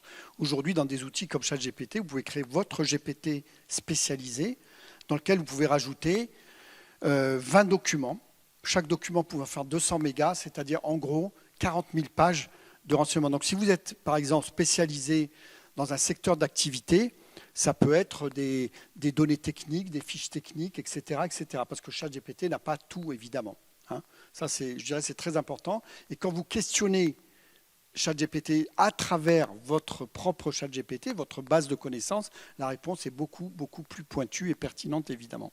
Ça, c'est quelque chose que je recommande aujourd'hui quand j'ai affaire, et notamment dans les TPE, PME, parce que vous avez beaucoup de charges de travail, ça nécessite des fois des connaissances énormes, et le fait de générer sa propre base de connaissances permet évidemment d'avoir des réponses plus pointues et donc d'aller beaucoup plus vite dans le travail. Oui, si je peux relayer tout à l'heure l'appel à utiliser les versions payantes des outils de génération basés sur l'IA, l'intérêt, c'est d'éviter le syndrome du poisson rouge.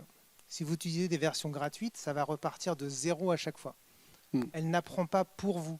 Par contre, si vous allez vers les versions payantes, vous pouvez créer vos propres agents que vous paramétrez vous-même, qui apprennent vos habitudes, qui apprennent vos façons de parler.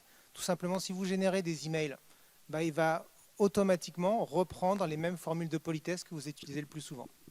Donc c'est vraiment important de s'emparer de ces outils et d'investir un tout petit peu pour que justement on n'ait plus ce syndrome du poisson rouge, qu'on les entraîne et qu'elles sachent beaucoup mieux répondre à nos besoins au quotidien.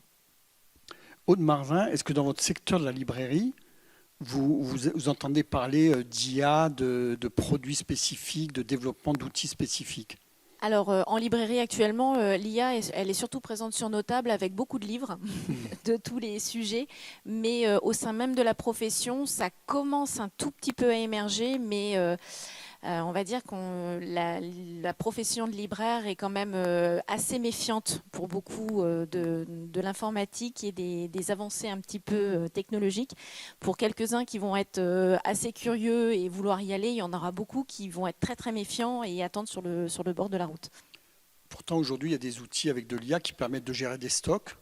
Ah oui, non, mais là, vous prêchez une convaincue. Donc, oui, je sais. Mais moi, j'ai vu évoluer ma profession et ma profession est encore vouée à évoluer. Lorsque j'ai commencé en 99, la majorité des librairies n'étaient pas informatisées. Donc, moi, j'ai connu la création des fiches d'office le jeudi. J'ai connu le suivi des gestions de stock sur fiches à la caisse et tout ça. Et l'arrivée de l'informatique avec les outils informatiques adaptés a été absolument fabuleuse. Et l'arrivée d'Internet, beaucoup de collègues ont été extrêmement méfiants en se disant « Oh là là, mais Internet, ils vont nous remplacer et tout ». Non, pas du tout. C'est encore une nouvelle adaptation. Là, l'IA, c'est encore une nouvelle adaptation qui ne nous remplacera pas, puisque nous sommes l'humain, nous sommes le maillon qui va parler avec le client, qui allons jouer notre rôle d'intelligence humaine, justement en essayant de faire préciser la demande du client. C'est nous qui allons retrouver le livre à la couverture bleue qui était posé dans la vitrine la semaine dernière. Voilà, nous, on est capable de le faire et pas nécessairement l'IA. Ok, très bien. Je voudrais revenir vers Louis Chicard. Est-ce que vous avez des projets qui sont en cours au niveau de votre service pour accompagner les entreprises ? Comme je vous disais, c'est plutôt la retransmission des informations par rapport à ça. Et après, c'est aussi se former, nous, à l'IA, surtout. Parce que moi, je sais, je suis conseiller municipal et en même temps chef d'entreprise, je sais à quel point ça aide l'IA dans la vie de tous les jours. Et je suis convaincu de ça, en tout cas, pour avancer sur le projet. Et ça part d'un départ. Donc là, on va faire 2 premières réunions par rapport à ça, d'information et de formation, comme je disais. Et vous aussi, vous prêchez un convaincu de l'IA. Parce que je l'utilise à titre professionnel aussi. Donc je suis convaincu par ça et que le train passe et il faut le prendre à ce moment-là.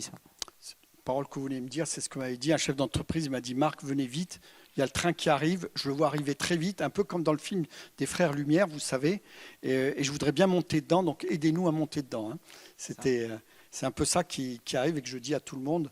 On va voir, je vous dis, dans 5, 6, 7 ans, comment ça aura impacté nos vies.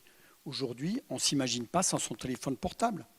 C'est dramatique. Hein. Moi, quand je vois dans les transports en commun, tout à l'heure, je comptais 9 sur 10 qui étaient le nez sur le téléphone. Je ne vous parle pas des gens qui marchent dans la rue où il faut s'écarter parce qu'ils sont prioritaires, parce qu'ils ont le nez sur le téléphone. Hein.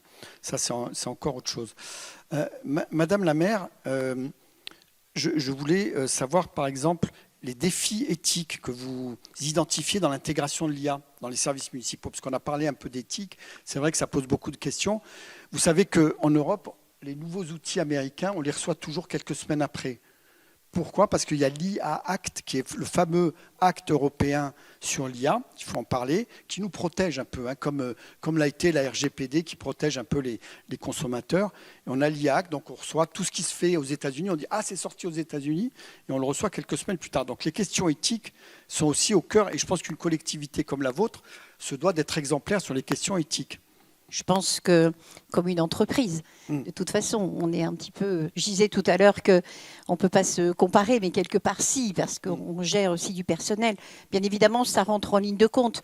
Ce qui peut interpeller et inquiéter, c'est effectivement tout ce côté juridique et ce côté éthique vis-à-vis de la population, parce que nous, on gère aussi toute une série d'actes avec des adresses, avec des noms, avec...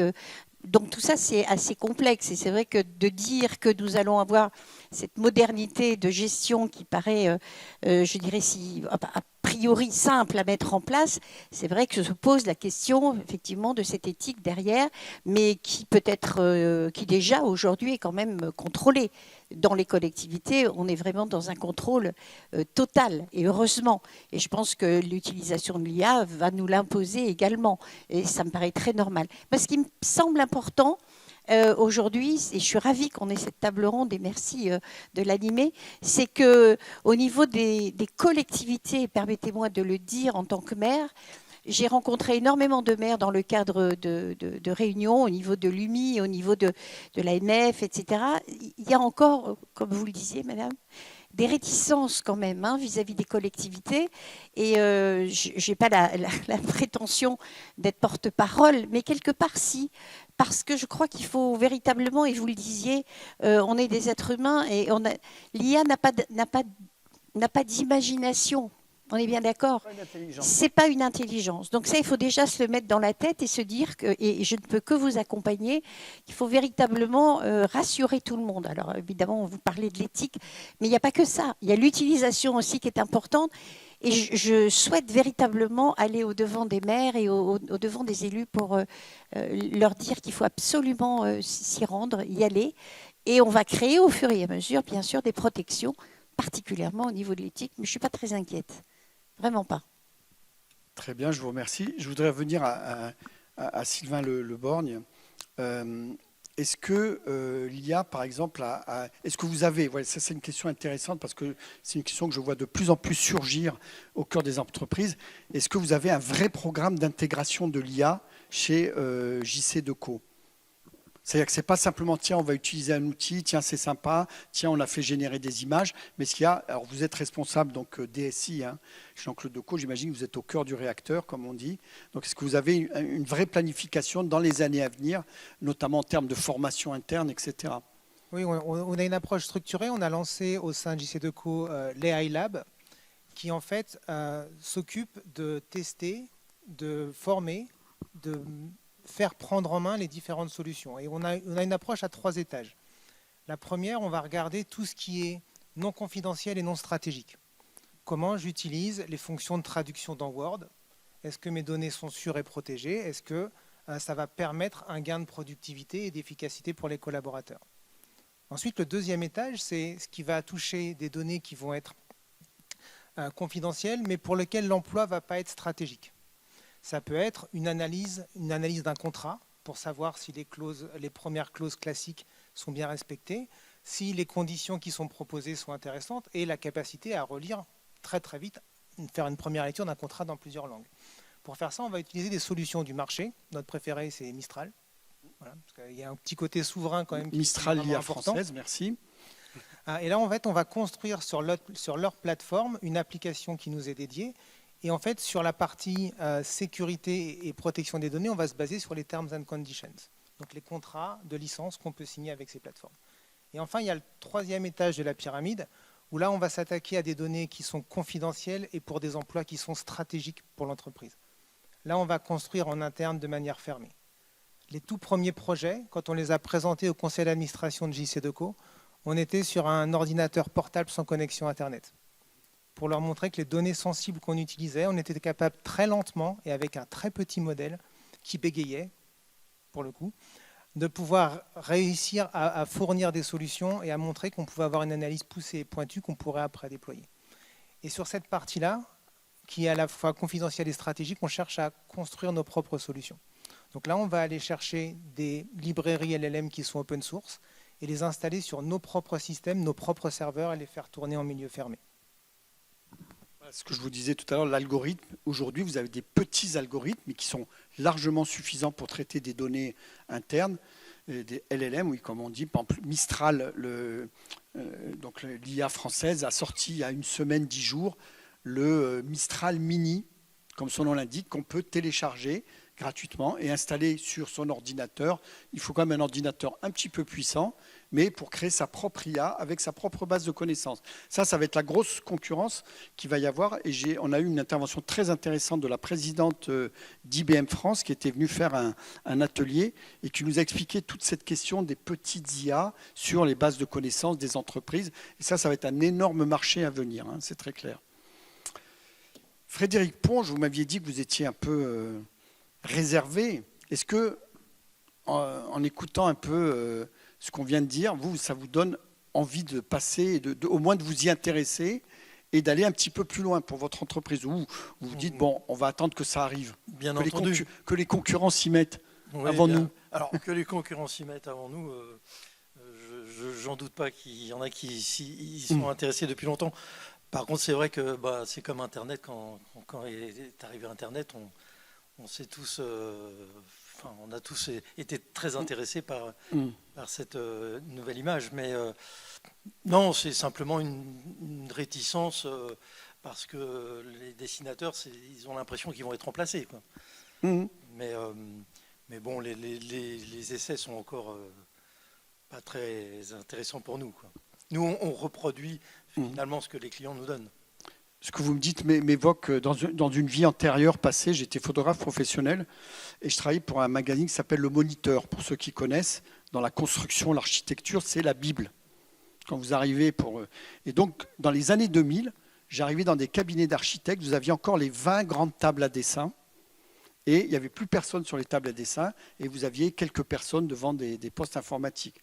Donc vous voyez que ça a été une évolution qu'on a vécue, que certainement votre secteur sera amené à subir, entre guillemets. Hein. Ou on s'y met ou on va subir. C'est toujours ça. Un peu la chose. Ouais. Excusez-moi, je n'ai pas de montre sur moi. Il nous reste 5 minutes. C'est bien, on est dans les délais. Alors, je vais en profiter parce que, est-ce qu'il y a des questions dans la salle ? Pas de questions ? Monsieur, après, oui. Est-ce qu'il y a quelqu'un qui a un micro ? Madame, parfait, merci. On vous écoute. Bonsoir tout le monde. Bonsoir. Merci Madame le maire de nous avoir invités. Merci également au président de Sénat. Je suis Serge Koubiakoué, je suis plaisirois, ça fait 15 ans que j'habite à Plaisir. Je suis très content de voir que j'habite dans une ville qui est très très active sur le plan de l'IA, parce que moi je suis très très passionné également par l'IA en tant qu'ingénieur. J'ai écrit un livre qui s'appelle « N'ayez pas peur de l'IA » qui est disponible dans toutes les librairies. Ce que je voulais savoir, c'est que qu'est-ce que je peux apporter à la ville de Plaisir en tant que passionné en l'IA. Voilà. Alors, c'est pas moi qui vais vous répondre, c'est Madame le maire. Exactement.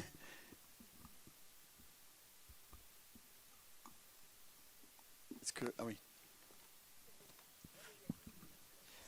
C'est se mettre en relation pour trouver un projet commun. Je pense qu'il y en a pas mal sur la thématique de l'IA. Moi, je vois par exemple au niveau de tout ce qui est commerce de la ville, par exemple, on va prendre l'exemple d'un restaurateur. Un restaurateur, combien de temps ça lui mettait à changer sa carte, recréer des nouveaux menus. Après, je ne dis pas qu'on peut tout faire sur l'IA, mais une bonne partie. Après, ça va être sur le système de facturation, sur les normes. Tout à l'heure, on parlait aussi de la mairie, tout ce qui est administratif. Et sur tous ces sujets-là, on peut avancer sur ces thèmes. Après, je ne sais pas si ça répond à la question, mais en gros, c'est échanger déjà. Parce qu'on s'est juste serré la main tout à l'heure, mais on peut avancer tous les deux, ensemble. Je salue Jean-Michel Fourgousse, président de l'agglomération de Saint-Quentin-en-Yvelines. Merci Jean-Michel d'être avec nous.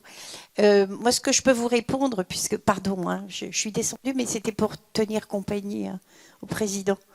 Voilà, je me sentais trop loin de lui. Oui, on s'est connus il y a pas très longtemps. Mais en tout cas, vous m'avez donné, et vous le verrez dans le hall, j'en profite pour vous le dire, quand on fera le cocktail tout à l'heure, vous verrez les livres qui ont été faits par monsieur. Et votre fils, je crois aussi, un des livres, même un livre pour enfants, complètement fait par l'IA. Et puis vous avez ce livre justement qu'il faudrait lire parce que c'est un livre qui permet de se dire que c'est pas si dangereux que ça et que ça vaut la peine d'y aller. Donc on aura l'occasion, on a dit qu'on se reverrait et qu'on avait plein de choses à faire ensemble. Donc je vous remercie vraiment. Donc tout à l'heure, n'hésitez pas à regarder les livres qui sont dans le hall et on n'a pas de pourcentage dessus, hein, je vous rassure. C'est juste parce qu'ils sont intéressants. Merci. Alors, je vous remercie. Monsieur, vous aviez une question, s'il vous plaît. Alors, on va vous donner un micro. Voilà, merci. Merci. Oui, bonsoir. Je suis en fait un petit peu doublement concerné par l'IA parce que, outre mes fonctions à la mairie, je suis traducteur technique et donc je subis en quelque sorte un peu la concurrence de l'IA et en même temps l'utilise au quotidien via des systèmes comme DeepL par exemple qui permettent de doper la productivité. Et la question que je me pose, c'est en fait les modèles actuels sont extrêmement utiles et performants parce qu'en fait, ils incorporent tout le corpus de la connaissance humaine qui a été en fait produite par des humains. Et ils arrivent à faire du prédictif et à trouver effectivement des réponses extrêmement pertinentes. Alors qu'on va avoir de plus en plus de contenu qui aura été généré par de l'IA, est-ce qu'on risque d'avoir un appauvrissement comme une espèce de consanguinité en fait au fil du temps? Est-ce qu'il y a ce risque-là qui est identifié ou pas du tout en fait? La question est bonne, elle est posée. C'est récurrent dans les articles, dans les discussions, effectivement. Est-ce que si finalement l'IA ne se nourrit que de choses générées par l'IA, on ne va pas avoir un appauvrissement? On n'a pas encore atteint les limites pour l'instant. Là, j'ai partagé ce matin sur LinkedIn un article sur... en fait, maintenant, pour évoluer, ils se disent augmenter la base de connaissances ne sert à rien. On peut doubler, tripler, quadrupler les bases de connaissances. Ce n'est pas ça qui va faire évoluer l'IA. Donc là, ils sont en train de créer des robots avec des capteurs qui vont analyser et réagir comme les humains sur le froid, le chaud, etc. pour améliorer encore l'outil d'IA. Je vous le dis, c'est une révolution qu'on est en train de vivre collectivement. Hein, c'est vraiment quelque chose, on est dedans sans trop le savoir, on commence un peu à l'utiliser. On n'en sait rien. Pour l'instant, en tout cas, ça apporte beaucoup plus. Et il y a des... En fait, aujourd'hui, en 2023, c'était haha, il est bête, l'œuf de cheval, 400 grammes et tout. 2024, on commence à se dire, il se passe des choses là. Aujourd'hui, Air France est en train de terminer 18 programmes d'IA qui vont de la gestion des passagers. L'IA, ce n'est pas que de la connaissance. Vous voyez ce que je veux dire? C'est important, mais ce n'est pas que de la connaissance. 18 programmes d'IA qui vont donc de la gestion des passagers pour améliorer ça jusqu'à la maintenance des avions. C'est-à-dire qu'aujourd'hui, par exemple, les avions, on dit, ouais, toutes les 2000 heures de vol, on change telle pièce. Non, aujourd'hui, ça va être fini, il y aura des capteurs. Et avec des bases de connaissances passées, il dira, ben non, finalement, cette pièce, on peut encore la laisser parce qu'elle n'est pas aussi usée que ce qu'on pensait d'après les capteurs. Et non, finalement, cette pièce-là, il faut la changer plus tôt que prévu. Donc, il y a une maintenance qui est programmée. On passe de cette maintenance un peu subie à une maintenance programmée, prédictive. Donc, vous voyez, l'IA va envahir énormément de secteurs. En termes de médecine, on n'en parle pas. Moi, je l'ai vécu personnellement. Je racontais l'anecdote sur des petits problèmes de peau que j'ai. Quand j'y suis allé au mois de mars, ben voilà, il y avait encore, tiens, là, vous avez un petit truc, on va vous enlever une petite biopsie, on analyse 15 jours et puis vous avez les résultats. Maintenant, à l'hôpital Ambroise Paré, ils ont un système d'IA qui fait qu'ils vous passent ça avec une échographie, un appareil d'échographie, qui ont intégré de l'IA dedans, donc sur des milliers de cas, puisqu'il faut une base de connaissances. Et là, tout de suite, le gars, il vous dit, il y a un trait noir, il vous dit, là au-dessus, on traite à la pommade, là en dessous, on fait une petite opération. Vous voyez, et ça, il n'y a que 15 machines comme ça en France, et on est en pointe là-dessus. Donc l'IA, par exemple, sert dans la restauration. Aujourd'hui, vous avez une société française, basée en région parisienne, Cocorico, merci, qui vous permet, donc ça s'adresse aux restaurateurs, donc ils se basent sur votre base de connaissances, c'est-à-dire vos ventes passées. Ils vont recouper ça avec la météo qu'il avait fait, les événements qui ont eu lieu, etc.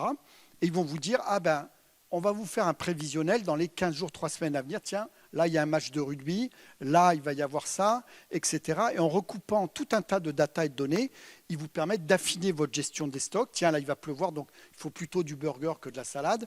Là, il faut peut-être réduire un peu le personnel ce jour-là, mais ce jour-là, il en faut plus. Et ils disent que les gens qui utilisent leur outil d'IA font des gains de productivité de 10 à 15% dans la restauration.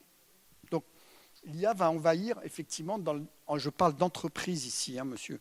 Effectivement, l'histoire de la connaissance, l'histoire de du passé, voilà, ils utilisent des choses qui ont été créées par d'autres. Est-ce que c'est bien nouveau? Est-ce que les peintres et les sculpteurs... voilà, moi quand j'étais à Florence il y a 15 jours, quand vous voyez la Renaissance, ils se sont inspirés des sculpteurs de l'Antiquité. Hein. C'est pas bien nouveau. Je suis bavard, il ne faut pas remettre une pièce dans la machine. Voilà, écoutez, Madame le maire, si vous souhaitez qu'on continue, peut-être une question encore ou... Une ou deux, oui. Allez, une question. Monsieur Larcher me fait oui, encore des questions. Donc, on va encore une question. Quelqu'un a encore une question? Madame. Ça va vérifier les pièces du gazon. Comment est-ce qu'on peut être sûr que quelque part, merci, quelque part ça peut, enfin, comment on se protège d'attaques, parce que finalement ça va être via Internet, j'imagine. Tout à fait. Donc, est-ce qu'on travaille l'IA? Oui, bien sûr, mais est-ce que parallèlement à ça, on travaille la sécurité? Alors, c'est une grosse question qui se pose, vous avez tout à fait raison. Alors, l'image que j'en ai, elle est fausse, c'est peut-être que certains vont me contredire. Monsieur qui est spécialiste aussi de l'IA, la data, c'est pas, tiens, je vais rentrer des textes, des choses comme ça dans l'outil, et puis il va me ressortir des morceaux, vous voyez. En fait, l'idée, c'est vous mettez d'un côté un très beau steak, magnifique, dans un hachoir. Le hachoir va vous sortir une sorte de viande hachée, ça c'est la data. Elle est réorganisée, là-dessus on met l'algorithme, et il va vous donner des réponses de statistiques prédictives. Hein, okay, vous ne pourrez jamais remonter de la data jusqu'au steak d'origine. Pour l'instant, on n'a pas de trace, si vous voulez, où il a ressorti intégralement un texte, sauf si c'est du domaine public. Par exemple, moi, quand je lui demande d'aller sur le profil de quelqu'un sur LinkedIn, il me dit non, le droit machin de la personne m'interdit de le faire. Maintenant, quand vous avez votre propre data, vous êtes dans quel secteur, madame? Nous, c'est l'aménagement de la maison. Voilà. Alors vous, il faut vous créer, par exemple, votre propre chat GPT. Ça veut dire que c'est un outil très simple, hein, dans lequel vous allez mettre votre propre data. Et puis tout en bas au coin, là, il y a un petit bouton qu'il faut décocher, parce que par défaut, il est coché. Et vous lui dites, je n'autorise pas ChatGPT à utiliser toute la donnée que je mets, parce que c'est du boulot. Vous pouvez mettre tous les textes de loi, tous les règlements de rénovation, etc. etc. Moi, j'ai créé mon propre ChatGPT de conseiller numérique, dans lequel j'ai à peu près déjà 5-6 000 pages, livres blancs, articles de presse spécialisés. Je peux vous dire que les réponses qu'il me fait avec mon ChatGPT, sauf qu'il n'y a que moi qui peux y accéder, je ne l'ai pas rendu public, et effectivement, la data ne sort pas, parce que c'est du boulot de faire tout ça, c'est de la veille, et donc je ne tiens pas à ce que ça reparte dans le grand chat GPT pour alimenter toute sa base de connaissances. Alors, après, c'est une question de crédibilité. Hein, si demain, tout d'un coup, on voyait ressortir des choses confidentielles et secrètes, je peux vous dire que ChatGPT, ils auraient du mal. Après, il faut savoir que c'est une histoire de crédibilité. Pourquoi nous sommes 93% à aller sur Google dans le monde? C'est parce que Google nous fournit les réponses les plus satisfaisantes. Il a une crédibilité, vous voyez, dans les recherches. Et c'est la même chose, je pense, pour les outils d'IA.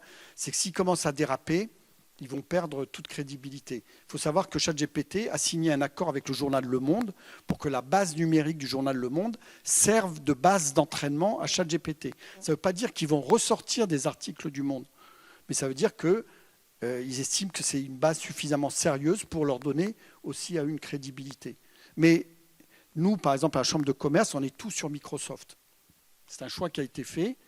Et donc, on a le copilote, qui est l'outil de Microsoft, l'outil d'IA de Microsoft, qui n'est qu'une surcouche de ChatGPT, puisque Microsoft a mis 20 milliards de dollars dans ChatGPT OpenAI. Il faut le savoir. Et donc, nous, on a des serveurs sécurisés, enfin, c'est ce qu'ils nous disent, qui sont en France, sécurisés, et on est sur les serveurs du gouvernement français. Donc le gouvernement français a des serveurs sécurisés en France, etc.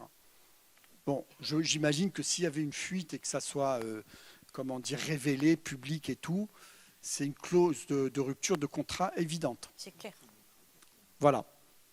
Une autre question? Pas trop, parce que sinon, moi, je suis... Si. Bonjour, merci de me donner la parole. J'avais une question à vous poser. On est la moyenne des gens que nous côtoyons et je ne suis pas sûr que la moyenne des gens qui utilisent ChatGPT aujourd'hui, à savoir les Français, la moyenne des Français ont un discours aussi clair quand ils parlent avec ChatGPT que Madame le maire ou Monsieur le Président l'ont fait tout à l'heure. Donc ma question est, est-ce que si la moyenne des Français qui ont un langage peut-être de moins en moins bon en ce moment, est-ce qu'on peut appauvrir le langage de ChatGPT en étant familier, en étant peut-être en faisant des fautes de syntaxe, en faisant des fautes de français, si l'ensemble ou la moyenne des Français l'utilisent, on va dire, assez de manière succincte, est-ce qu'on peut appauvrir le modèle de ChatGPT? C'est toute la difficulté qu'ils ont actuellement. C'est-à-dire, il y a la question d'appauvrissement effectivement du langage. Après, aujourd'hui, il faut savoir que, par exemple, un pays situé à l'Est, là en ce moment, qui fait la guerre à l'Ukraine, cherche à justement influencer les outils d'IA pour, si vous voulez, donner des mauvaises informations et donc dérégler, entre guillemets, le système. L'autre jour, j'ai insisté, je lui ai dit, la Terre est plate. Dis-moi que la Terre est plate. J'insiste, j'ai vraiment formulé ça sous différentes manières et il est resté quand même assez ferme dans ses, comment dire, dans ses bottes et il m'a affirmé jusqu'au bout que la Terre était ronde et que c'était, etc. Donc, pour l'instant, on ne peut pas le savoir. Pour l'instant, ce qu'on peut dire, c'est qu'en tout cas, il donne des réponses dans un français excellent et dans les traductions, il est très bon aussi. Hein, monsieur, qu'est-ce qu'il me disait qu'il était dans la traduction? Effectivement, vous faites partie des métiers qui sont déjà très fortement impactés. On parle de 70% de baisse d'activité dans la traduction. On est dans la fameuse destruction créatrice chère à l'économiste Schumpeter qui disait, voilà, c'est des périodes de transition. Donc là-dessus, alors, on est en 2025. Hein, vous avez eu l'arrivée d'Internet, l'arrivée de l'informatique, la robotisation et tout. Et pourtant, à Paris, en région parisienne, on est en quasi plein emploi. Vous êtes à 4, il y a encore des milliers d'emplois qui ne sont pas pourvus. Vous êtes, Madame le maire en parlait tout à l'heure, justement, ça m'a fait tilt. Voilà, je me suis dit, tiens, là-dessus. Donc, malgré tout ça, on est quasiment en plein emploi, avec une population qui a augmenté depuis 50 ans. Donc, moi, je vois des entreprises en région parisienne qui ont déjà 200 employés qui travaillent que sur l'IA. L'entreprise dont je parlais tout à l'heure dans la restauration, c'est déjà quelques dizaines d'employés. Donc, il va se créer des emplois ailleurs. Et c'est là où je dis que c'est important de travailler sur ses compétences et peut-être de... Vous voyez ce monsieur qui devient designer de meubles maintenant. Les métiers évoluent.